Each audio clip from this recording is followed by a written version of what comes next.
Hello நண்பா நண்பிகள். இன்றைக்கி நம்ம இந்த வீடியோவில் வந்து பேச போகிறது வந்து இன்ஸ்டாகிராம் ரீல்ஸ் ரியாக்ஷன்ஸ். ரொம்ப நாள் ஆச்சு இல்லை இந்த மாதிரி பேசி, அதை பற்றி பேச போகிறோம். நிறைய மீம்ஸ் தான் இருக்க போகுது. ரீல்ஸ் லாஸ்ட் ஒரே ஒரு ரீல் இருக்குது, அதுவும் நம்ம பார்க்க போகிறோம். அதுக்கு முன்னாடி இருக்கட்டும், இது என்னடா புதுசாக எட்டி பார்த்துட்டு இருக்கு. ஒன்றும் இல்லை, நான் ஆல்ரெடி சொல்லிக்கிட்டே இருந்தேன், நம்ம மைக் வாங்கணும்னு சொல்லிக்கிட்டே இருந்தேன். கடைசியாக ஒரு வழியாக உங்களுக்கு முன்னால் மைக் வந்து விட்டது. ஃபஸ்ட் டைம் மைக்கு வச்சு நான் வந்து வீடியோ ஷூட் பண்ணுறேன். ரொம்ப பெருமையாக இருக்குது. நீ ஊர்ட்டமா உன் நல்ல மனசுக்கு நீ தான் கண்ணனுக்கு போயிடுவோம். Let's start. இல்லை புரியல. நான் எடுத்து வச்சிருக்கிற மீம் பார்த்துருவோம். மீம்ஸ் நிறையா இருக்குது. ஏன்னா இந்த மீம்ஸ் வந்து நீங்கள் வந்து பார்த்துருப்பீங்க, ஒரு சிலர் பார்த்துருப்பீங்க. இன்ஸ்டாவில் பார்த்துருப்பீங்க. இல்லைனா நீங்கள் ஃப்ரெண்ட்ஸ் ஷேர் பண்ணி வச்சுட்ருப்பாங்க, அதை பார்த்துருப்பீங்க. சில பார்க்காம இருந்திருப்பீங்க, அவங்களுக்காக கூட இருக்கலாம். மீம் உங்களுக்காக நான் சொல்ல போகிறேன். நீ யாரோட வாழ்க்கையில் மெயின் ரோல் பண்ணணும்னு நினச்சியோ அவங்க தான் வாழ்க்கையில் கேமே ரோல் பண்ணிட்டு போயிடுவாங்க. எக்ஸாக்ட்லி அது யாருன்னு பார்க்கும்போது உங்களுக்கே தோணியிருக்கும். அது யாராவது இருக்கும், யாராவெல்லாம் இருக்கலாம். அண்ணனாக இருக்கலாம், தம்பியாக இருக்கலாம், மாமனாக இருக்கலாம், மச்சனாக இருக்கலாம், லவ்வராக இருக்கலாம், ஃப்ரெண்டாக இருக்கலாம், அம்மாவாக இருக்கலாம், அப்பாவாக இருக்கலாம், கூட பிறந்தவராக இருக்கலாம், எனி எக்ஸட்ரா. இப்போ இந்த இவ்வளோ விஷயம் பேசுனேன், இதெல்லாம் யார் பார்க்க போகிறா? ஐயோ சரி. அடுத்த மீம் வந்து இப்போ இந்தியன் 2 நல்லபடியாக ஓடிச்சு இல்லை, அதை பற்றின ஒரு மீம் நினச்சா ரொம்ப பாவமாக இருக்குது. விடுசகல எனக்கு இந்தியன் 2 மாதிரி உனக்கு இந்தியன் 2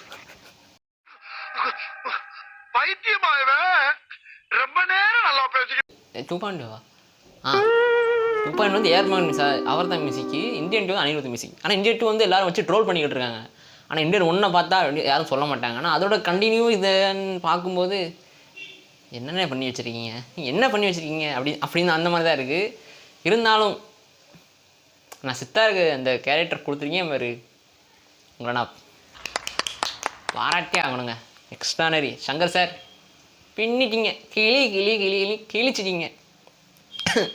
ரொம்ப கண்டினியூவாக பேசின வேறு தொண்டை வேறு அடி. ஓகே, அடுத்த மீம் வந்து அம்மா எங்கே போகிறேன்னு சொல்லிட்டு போ, அப்பா சொல்லுவார். உருப்படாமல் போ, அக்கா சொல்லுவாங்க. சனியனே சாப்பிட்டு போ, லவ்வர் சொல்லுவாங்க. எங்கேயோ போ, பெஸ்ட்டு ஃப்ரெண்ட் சொல்லுவான். எங்கே போனாலும் என்னை கூட்டிகிட்டு போடாமல் மயில். ஆமாங்க, ஸ்கூல் காலேஜிலலாம் வந்து நம்ம ரெஸ்ட் ரூம் போவோம், இன்டர்வல் டைமில் வந்து கேண்டீன்லாம் போவோம். அப்போ நம்ம தனியாக போக மாட்டோம். இவனும் கூட வந்துக்கிட்டு இருப்பான். அவன்கிட்டே எங்கள் காசு இருக்காது, எனக்கு காசு இருக்காது. சும்மா கணி ஒரு ரவுண்ட் சுற்றுவது, அங்கே இருக்க தண்ணியை குடிச்சிட்டு வருவாங்க. கடைசியில் எனக்கே நடந்திருக்கு, அதனால தான் நான் சொல்கிறேன். இதெல்லாம் சிரிப்பாங்களா? அடுத்த மீம் வந்து இது மீம் பார்த்துருப்பீங்க எல்லாருக்கும். பாஸ் மஞ்சள் சேரி ரீல்ஸாக கேங் வந்துட்டு இருக்காங்க. இப்போ த்ரிஷா வந்து அந்த மற்ற சாங்குக்கு டான்ஸ் ஆடினாங்க. சஸ்பென்ஸாக வச்சுருந்தாங்க. ஆனால் ரிலீஸ் முன்னாடி தெரிஞ்சிருச்சு. அப்புறம் தான் வந்து என்ன சார் மஞ்சள் சரி எல்லாருமே ரீல்ஸ் பண்ணிக்கிட்டு இருக்காங்க. அடுத்த ஒரு மீம், அவள் உன் கடைசி ஆசை என்னடா? உன் மடியில் படுக்கும்போதே நான் உயிர் போகணும். அவள் எதுக்கு கொலைப்பழி ஏன் மேலே விழவா? அதுக்கு தானே நீ நக்கல்யா அவனுக்கு லவ்வர் இருக்கிற ஒருத்தர் வந்து அவர் ஃபீலிங்காக பேசிக்கிட்டு இருக்காரு. ஆனால் இவ்வளோ எக்ஸ்ட்ரீமாக ஏன் நீ செத்து அந்த கொலைப்பழையும் ஏன் மேலே போகலான்னு வைக்கியா? அந்த அக்கா சொல்லியிருக்காங்க. அடுத்த மீம், இந்த மீம் வந்து எனக்கு சின்ன வயசில் நடந்த ஒரு மீமோட ரிலேட்டிவ். ஒரு சில விஷயத்தை தவிர்த்து ஃபஸ்ட்டு வந்து முதல்ல வீட்டுக்கு கூப்பிட்டுட்டு போனப்போ வீட்டில் எல்லோரும் எதிர்ப்பு தெரிவித்தாங்க. ஆனால் இப்போ எல்லோரும் பிடிச்சிருச்சு, நல்லா பார்க்குறாங்க.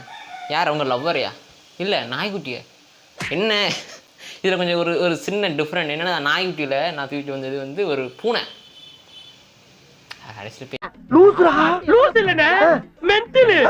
எங்கே போச்சுனே தெரியல, ஒரு பூனைக்குட்டி. அது 100 வீடியோவில் சொல்ல நினச்சேன், பரவாயில்ல ஸ்பாயிலர் ஆயிடுச்சு.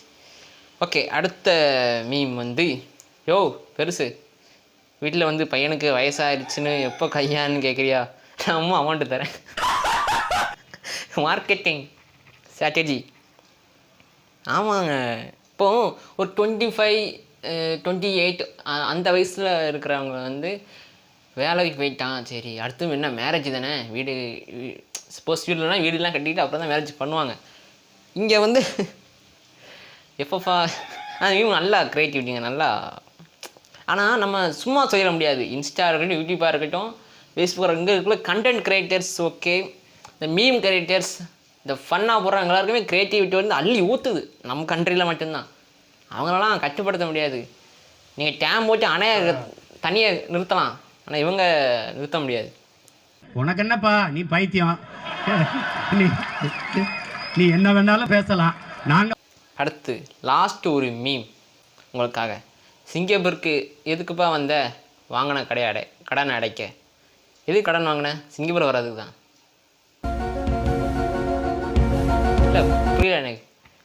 ஒன்மோர், சிங்கப்பூருக்கு எதுக்குப்பா வந்த, வாங்கின கடனை அடைக்க. சரி, எதுக்கு கடன் வாங்கினேன், Singapore. Oh okay okay okay okay okay புரியுது புரியுது புரியுது. நல்ல அவரோட உண்மையும் மீம் க்ரியேட் பண்ணவர் சொந்த லைஃப்லேருந்து நிற்பார் போல இருக்கு. ஓகே, லாஸ்ட்டாக சொன்னால ஒரு ரீல்ஸ், அதையும் பார்த்துருவோம். உன் பொண்ணு எழுது. ஐயோ என்னங்க நாங்கள் வந்தா, ஐயோ திக்க போட்டு சமாளிக்க வேண்டும் தான். போட்டு போட்டு அடிக்கடி மாட்டினா கைமாதான். அக்கா இங்க ஹஸ்பண்ட் வந்தாங்களா, அந்த பக்கம் போய் பாருடி, ஏற்பட்டு செடிக்கி. அம்மா சமாளிச்சாச்சு. எப்படியோ லிட்டர்லி ஆல் கையனானவங்களுக்கு இந்த மீம். ஓகே, முடிச்சாச்சு. இவ்வளோ தான் நான் எடுத்து வச்சுருந்த மீம்ஸ். இதில் நீங்கள் ஒரு சில மீம்ஸ் தெரிஞ்சிருக்கலாம், ஒரு சில மீம்ஸ் தெரியாமல் இருந்திருக்கலாம், ஒரு சில மீம்ஸ் கொஞ்சம்